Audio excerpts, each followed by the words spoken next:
Hi everyone. Now I, Roma, along with my groupmates Raghav and Nigam, will be presenting our project, Revolutionizing Child Welfare with AI Chatbot. Childwelfare.gov is a key platform supporting families, caseworkers, and policymakers with resources on child welfare policies, kinship care, and adoption. But users often face high information overload, slow access to answers, and difficulty navigating the site, especially during off hours. Case managers already stretched thin struggle with growing caseloads and limited support. To tackle these challenges, we built BeaconBot, a retrieval-augmented generation chatbot tailored for childwelfare.gov. It uses advanced language models and real-time retrieval to deliver fast, context-aware responses to user questions anytime, anywhere. Whether it's a parent seeking guidance or a caseworker needing policy info, BeaconBot offers immediate, reliable help. Our prototype shows the potential for transforming access to child welfare information, boosting efficiency, reducing errors, and making support more accessible when it matters the most. Now, Raghav will give us a demonstration of the prototype. Okay. Thank you, Ruba. Now let's take a look at the prototype that we built for our project for this class. So what you're looking at is BeaconBot. It has a lot of features. First feature is that it's pretty fast.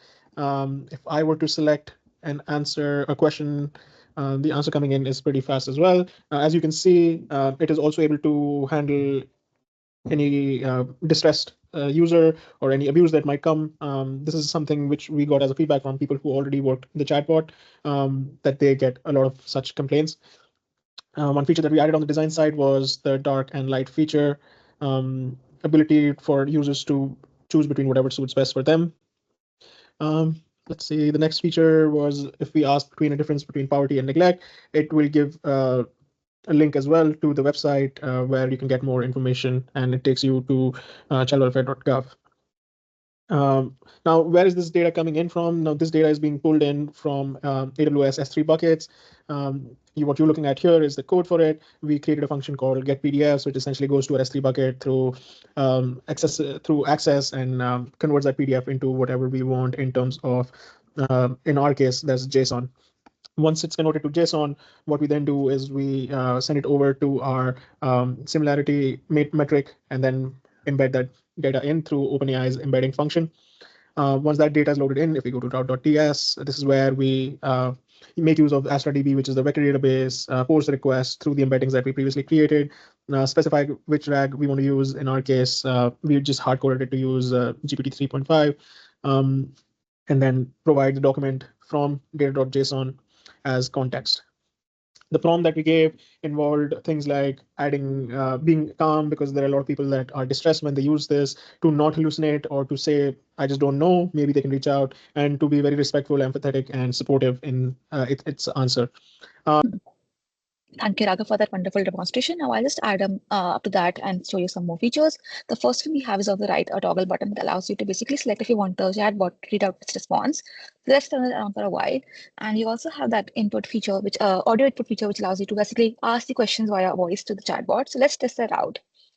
Can you tell me one tool I can use to screen potential child trafficking victims? One tool you can use to screen potential child trafficking victims is the comprehensive screening and safety tool Great. for So as you child see, you trafficking. can I can just like stop that for a while, and as you see, you can like hear the response as well. The other what we have is a small summarize chat button here on the bottom, which basically can help you get a recap of the conversation if you've had to ask too many questions in the conversation already. We also have a small copy button on the right, which allows you to basically copy the text if you want to save it for yourself for later or share it with someone. Additionally, we have a Get Help button on the right bottom, which allows you to look at the documentation if you're struggling with the chatbot features. And we also have timestamps below the conversation so that you can keep track of your chat so far. The way these audio input features work is that we basically transcribe the conversation and connect it with the RAG that RAG was described. So it basically at the backend, it's similar to the text input. Hi everyone, I'm here to talk about the potential business impact that our idea will have. We predict a 40% user satisfaction improvement, 95% resolution of after-hour queries, 70% automation of all queries, and 50% efficiency improvement, which means the time required to resolve a query would be cut down in half. There are some potential risks and mitigation strategies which we have identified. The potential risks are we have some ethical concerns replacing human interaction. The design excludes non-tech savvy users. There's a bias from an outdated 25-year-old data. We have some mitigation strategies which we'll be implementing so that all these risks are addressed. Thank you.